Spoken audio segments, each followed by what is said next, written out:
Terra Firma! Olá pessoal, eu sou o professor Luiz Roder, esse aqui é o canal Terra Firma Society. Já vou pedir para você se inscrever, deixar o like no canal, é de graça, compartilhar, indicar para outras pessoas, ajudar essa piração aqui. E hoje eu recomendo série Netflix Missa da Meia-Noite. Uma série muito legal. De 0 a 10 eu dou 9 para ela. Ela tem pra mim, ela teve só um probleminha assim, mas no geral assim, quando você termina de assistir, você entende alguns elementos e a proposta que o Mike Flanagan fez é muito legal. Para quem não sabe, o Mike Flanagan também ele é responsável pelas outras duas obras que são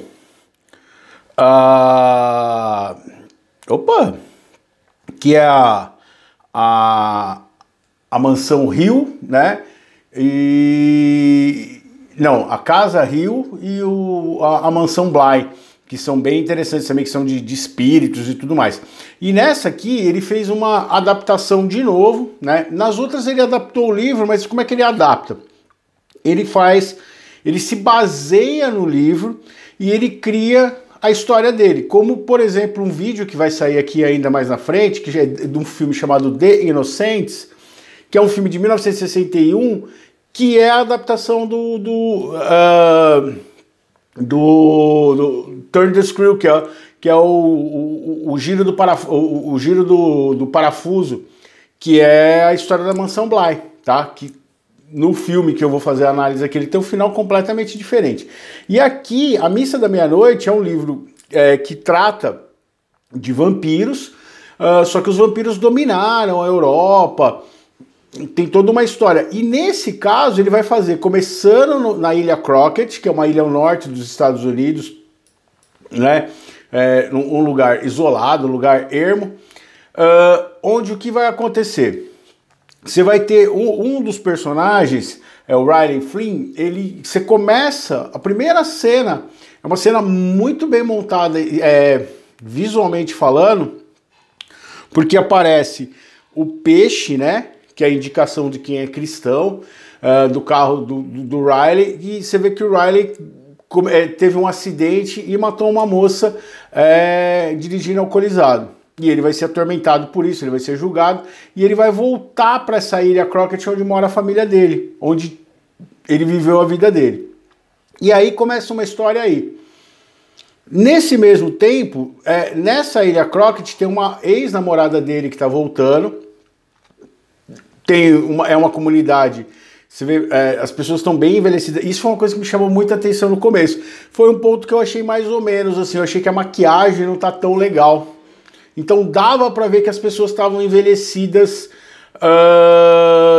na maquiagem. E eu achei um pouquinho marreta, assim, com todo o respeito, mas não tava uma maquiagem tão bem feita, porque deu logo na cara que ia acontecer alguma coisa em relação a isso. O que acontece? Eles estão esperando o padre voltar, que o padre foi por uma peregrinação, o padre que já estava com problemas de memória, ele estava bem idoso, ele estava bem debilitado, assim, principalmente em relação à memória, né? E o pessoal da ilha paga pro Monsenhor, né? Fazer uma viagem para a Europa, para Jerusalém, na verdade, não para a Europa. Ele vai para Jerusalém para visitar a Terra Sagrada, fazer a peregrinação e tudo mais.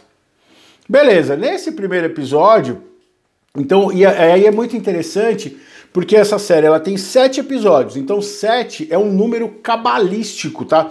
A Cabala ela foi muito importante no começo da Bíblia, principalmente na Bíblia judaico. A Cabala ela era uma linha muito importante de referência para os Antigos Testamentos, para os hebreus e tudo mais. E o número 7, ele é a intersecção do presente, passado e futuro, é o encontro de todos. Por isso que você vai ter no livro do Apocalipse, por exemplo, o Tiamat lá, que é o dragão de 7 cabeças, né? Que é quando você vai ter o julgamento. Então, todo o que há por vir, o que veio e o que está acontecendo vai se encontrar nessa intersecção do tempo. E aí, os capítulos são o primeiro, Gênesis, o segundo, E eles são, cada capítulo é um livro. Então, livro 1, Gênesis, livro 2, Salmos, livro 3, Provérbios, livro 4, Lamentações, livro 5, Os Evangelhos, livro 6, Atos dos Apóstolos, perdão, e o último, Apocalipse, que na verdade em inglês é Revelations, tá? O Apocalipse em inglês chama Livro das Revelações, ou seja, onde a verdade será revelada, onde a palavra final vai ser revelada. Ele tem essa ideia de fim, de destruição, né, como Paulo colocou. Um dia eu vou fazer um vídeo aqui só explicando o livro do Apocalipse, porque ele tem uma simbologia muito interessante, né, inclusive do que é o 666, na verdade 616, mas isso é outra história. E aí ele vai contar a história. Então o que o Mike Flanagan pega? A ideia desta série é discutir o fanatismo religioso. Só que ela vai ser uma série que vai ter o quê? Vampiro. E o que é importantíssimo para você entender nessa série? Eu estava conversando com o professor que dá aula comigo, o Mago das Trevas, é uma brincadeira, assim, ele tem o Moacir, grande abraço aí, professor Moacir, que é um cara que manja de inglês pra caramba, ele tem um canal aqui, procura Moacir Evangelista, ele toca música, ele faz uma pesquisa de música country, da Guerra Civil, do começo, é muito legal, assim, e ele canta, ele toca, legal pra caramba. Mas o que acontece? A gente estava conversando sobre a série, e aí o Moacir falou assim, eu percebi que nenhuma vez eles falam sobre vampiro. E aí caiu a minha ficha. Porque o que acontece? Esta série é sobre vampiro, mas ela tem um lance igual ao do Walking Dead. Por exemplo, no Walking Dead, nunca se fala a palavra zumbi. Você pode ver que cada um dos grupos que estão no Walking Dead, eles chamam de walkers, de whispers, eles criam várias denominações para os zumbis. E eles não têm esse conhecimento de zumbi. Por quê? O que dá a entender no universo do Walking Dead é que nunca se tinha tido nada relativo a zumbi, nenhuma mitologia. E eles estão vivendo aquilo ali pela primeira vez e experimentando o conceito do que é um zumbi pela primeira vez. E é a mesma coisa que acontece nesse seriado. Então, por que eles não usam a palavra de vampiro? Por que eles não usam uma série de interpretações que a gente tem sobre vampiro? Porque o conceito que fica por detrás da Missa da Meia-Noite é que é a primeira vez que eles estão tendo contato com algo que seria um vampiro. Então não existe esse conceito anterior do que é o vampiro. Inclusive, há uma série de referências, tanto de filmes, e no final vai ter uma referência de uma seita muito louca aqui. Então, que é a crítica sobre a religião. Então, o que acontece? Esse rapaz, o Riley, que ele teve um acidente, uma moça morreu, ele ficou preso, ele volta com o pai sentindo vergonha, então ele volta com uma relação familiar muito ruim. É uma ilha que tem uma comunidade muito pequena, onde todo mundo sabe tudo de todo mundo, que está se esvaindo a relação da fé deles, cada vez menos pessoas estão indo à igreja, né? E aí o que eu falei, eles pagam essa viagem para esse Monsenhor para Jerusalém. Em Jerusalém, esse Monsenhor, ele vai cair numa caverna lá, e ele vai ver um vampiro primordial, ou seja, aquele vampiro com asa, um morcegão, quase um homem morcego assim. Só que, lembra que eu falei, não existe o conceito de vampiro para eles. Então este Monsenhor, ele olha para aquele vampiro, ele vê as asas e ele acha que ele está na frente do quê? De um anjo. E aí ele é mordido, e este vampiro o transforma também em vampiro. Vai dar, não totalmente, porque ele vai fazer esse processo em partes. Mas ele dá a longevidade para esse Monsenhor. E esse Monsenhor vai acordar no outro dia rejuvenescido. Então ele vai lembrar de quem ele era, ele vai ver, e ele vai achar que operou um milagre. e que aquele anjo é um anjo do Senhor, ou seja, ele olha, como ele vê o vampiro pela primeira vez, e o que o vampiro oferece para ele acha que ele está frente a um anjo do Senhor, e ele está vendo um milagre sendo operado. E aí ele faz o quê? Ele leva esse vampiro numa caixa, essa é uma referência do filme Nosferatu, tá? O jeito que ele traz, a cena que ele chega, assim, e ele vai contar pro pessoal que fala assim, ó, o Monsenhor não pôde voltar e tal. Então eu tô dando já um spoiler aqui, tá? Tarde demais. O que vai acontecer? E essa cidade começa a ter uma série de milagres sendo operados através desse novo padre que vai chegando, que eles até então não sabem que é o antigo Monsenhor que foi transformado num vampiro. Ele completa essa transformação na ilha. Essa ilha, por exemplo, ela era cheia de gatos, né? E aí tem um momento. E esse vampiro ele fica solto na ilha, então precisando se alimentar. A primeira coisa que ele vai fazer, ele vai se alimentar dos gatos, então ele vai tomar o sangue de todos os gatos. Tem uma referência aí em relação ao povo hebreu, tá? Os judeus, eles não gostavam dos gatos. Por que eles não gostavam dos gatos? Porque eles eram escravos no Egito. E os egípcios idolatravam os gatos. Então eles viam os gatos como uma coisa negativa. Então na cultura hebraica, tanto que quando tem uma passagem na Bíblia que há que vão citar hienas, aquelas hienas seriam gatos no livro original. Mas por que não vai aparecer como hiena? Porque eles vão fazer a transcrição para hienas? Porque quem tinha esse problema com os gatos eram os hebreus, tá? Por isso que você tem essa bronca de gato, assim, de pessoas que acham que os gatos são malignos e tudo mais. Então, em cada um dos capítulos vão acontecer sequências de acordo com os livros da Bíblia. Então, por exemplo, quando o padre começa... E esse padre começa a operar milagres. Então você vai ter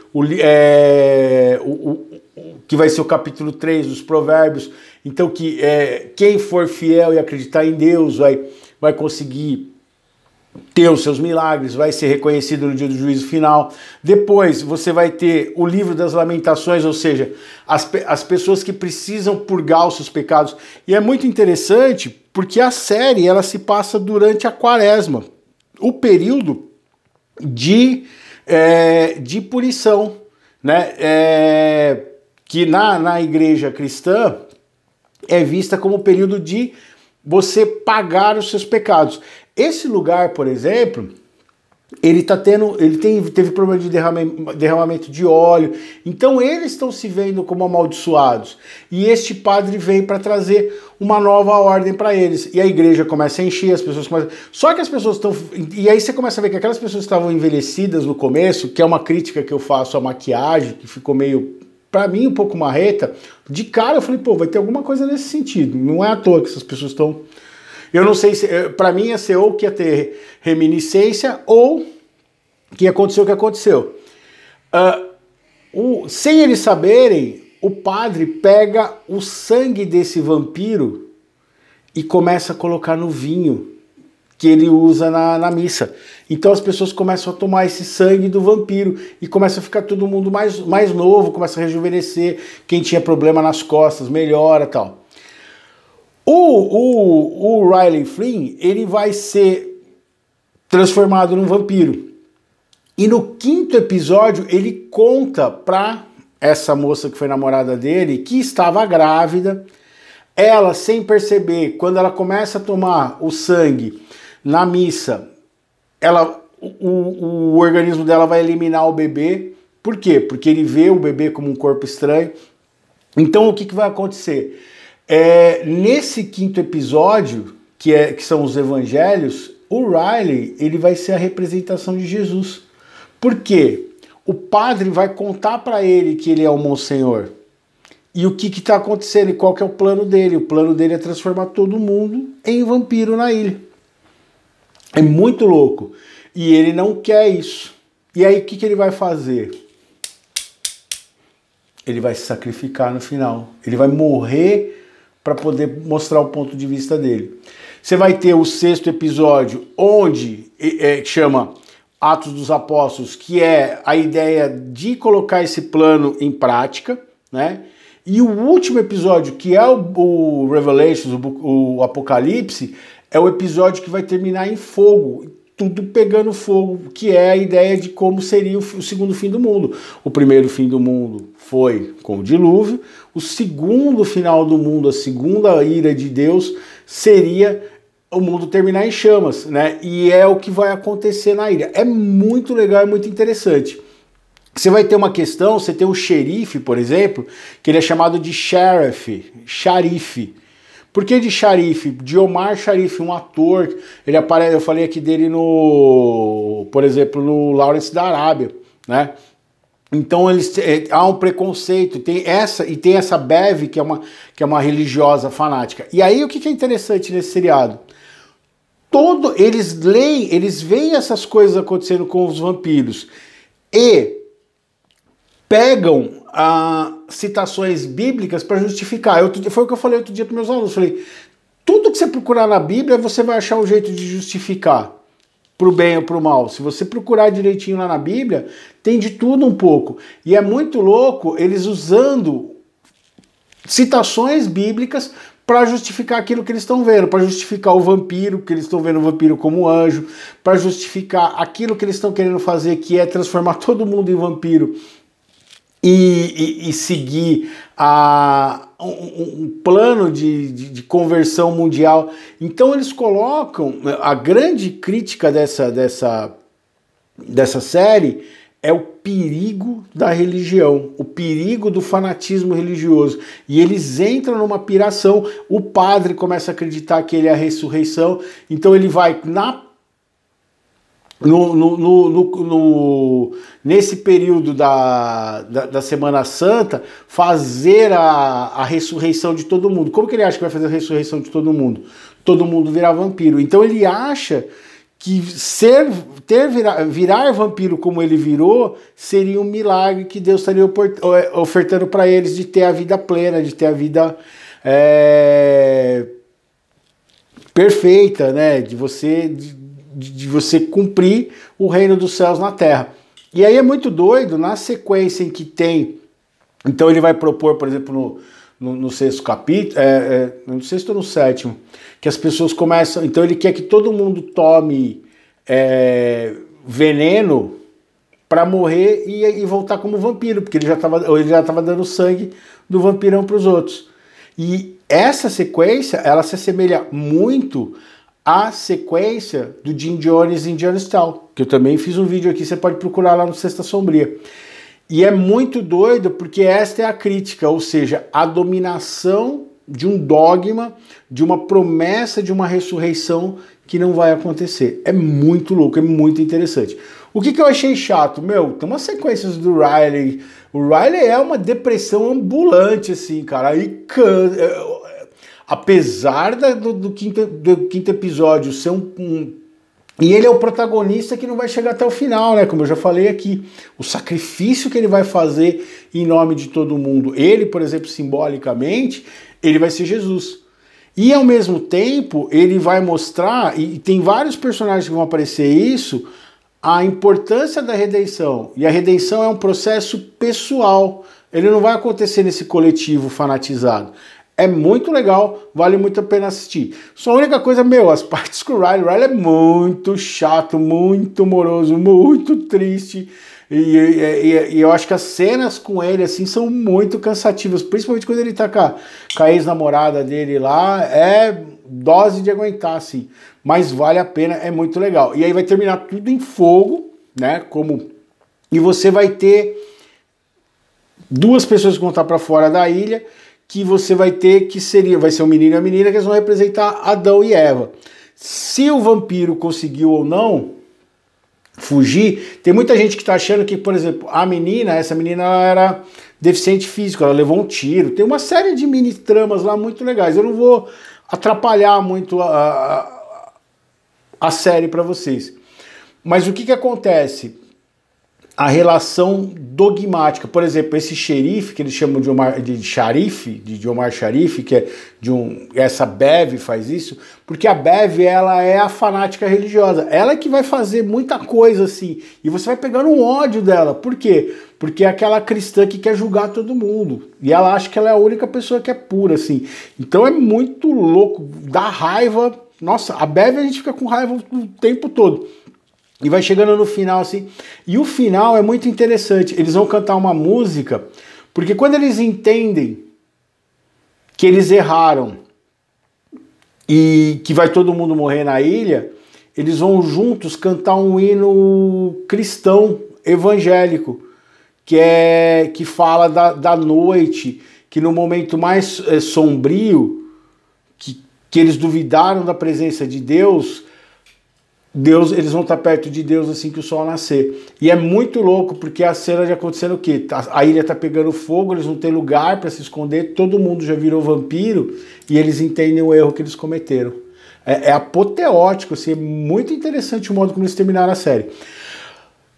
Então, eu recomendo, é muito legal, dá uma assistida lá, dá uma chance, presta atenção, e é uma série que o intertexto dela é magnífico. Se você tiver noção de Bíblia, de interpretação do que cada livro é, da simbologia. Então vai ter uma discussão sobre o que é a religião verdadeira. Por exemplo, esse xerife, ele é muçulmano. Então essa moça que é a líder da ilha do ponto de vista cristão, ela tem maior preconceito com ele. Assim. Então tem questão de... Eles vão dar uma Bíblia para as pessoas estudarem na escola. E esse cara vai falar, pô, não é por aí e tal. Assista. Poema de hoje. Vamos lá. Fim de história. E aqui esse poema não tinha nada a ver com isso, mas que, como a Laís fala, eu sempre consigo encaixar. Fim de história. Em teu frio abraço encontrei a luz e o calor que há tanto tempo procurava. Nele reencontrei a paz que há tanto tempo busco. Pena que nela é impossível construir qualquer coisa, pois a paz que busco só pode ter significado no fim de tudo, sem qualquer chance de recomeço. Que é o que aconteceu nisso. Eles buscaram o padre, quando ele encontrou com o vampiro, ele fez uma leitura do vampiro como sendo algo divino. E ele só foi entender lá no final. Tem um lance do padre lá que é interessante, eu não vou dar spoiler, vou deixar algumas coisas para vocês verem. Que a ideia dele era salvar as pessoas. Ele viu aquilo como uma bênção. E só depois é que ele conseguiu entender isso. E aí, decisões erradas levadas. Ele começa a achar que ele é um Messias. E na verdade ele é um falso Messias. E ele vai perceber isso. É muito interessante. Muito legal. Diz aí, você já assistiu Missa da Meia-Noite? Você gostou do vídeo? Eu esqueci de dar alguma informação? Você tem alguma coisa que gostaria de saber sobre o seriado? Deixa o like, o dislike, se inscreve no canal e a gente se vê em outro vídeo de Terra Firma Society. Tchau, tchau.